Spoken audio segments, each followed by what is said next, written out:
है मुर्दाबाद मुर्दाबाद मुर्दाबाद। शिक्षा अधिकारी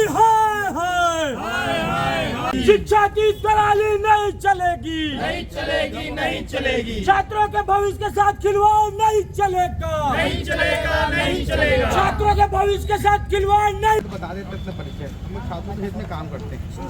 3 दिन 4 दिन वाले बच्चे लोग आए थे स्कूल के अड़ीवारा क्षेत्र के, तो जिला शिक्षा अधिकारी ने उनको बंद चेम्बर में जो भी बात हुई होगी अंदर कर दूंगा, तुम लोग को जहाँ क्यों आते हो तुम लोग बार बार, ये तो सब जेल भेज दूंगा इस तरह का तो बात करे मीडिया के माध्यम से जो वीडियो जो वायरल हो रहा है, बच्चियाँ रोते रोते बोल रही है कि मैम ये नेशनल न्यूज बन गया है। वो बच्चियां जो रोते हुए शिक्षा अधिकारी के ऊपर आरोप लगा रही है, इसमें अभी तक कलेक्ट्रेट जो आपका प्रशासन है, जिला प्रशासन ने अभी तक क्या कार्रवाई किया? मैम उन बच्चों का पूरा भविष्य बचा है, उनकी पहली न्यू में उनको कलेक्टर। भैया आज हम लोग जिला प्रशासन में कलेक्टर से मिलने आए थे, लेकिन कलेक्टर सर थे नहीं।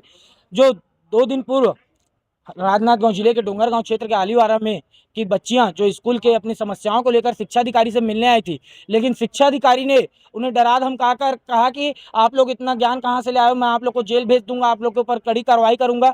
बच्चियां रोते हुए निकली, उनसे मीडिया ने चर्चा किया, यह मामला पूरे देश का बन गया है, प्रदेश नहीं अपितु पूरे देश का ये मामला बन गया। उसके बाद भी आज हम लोग आए कलेक्टर जिला प्रशासन के पास, तो एक अपर कलेक्टर मैडम आई, वो बोली कि मुझे इसकी जानकारी नहीं है। ऐसे प्रशासन सोई हुई, हम इस पर जल्द से जल्द कार्रवाई की मांग करते हैं कि उस जिला शिक्षा अधिकारी पर तत्काल कार्रवाई और बच्चों की समस्याएं सुनी जाए। मान लो कार्रवाई नहीं होती क्या करें? NSY और कांग्रेस, यूथ कांग्रेस मिलकर बड़ा उग्र आंदोलन करेगी अगर इस पर कार्रवाई नहीं होता है तो। अमर झा, जिला अध्यक्ष, राजनांदगांव NSY।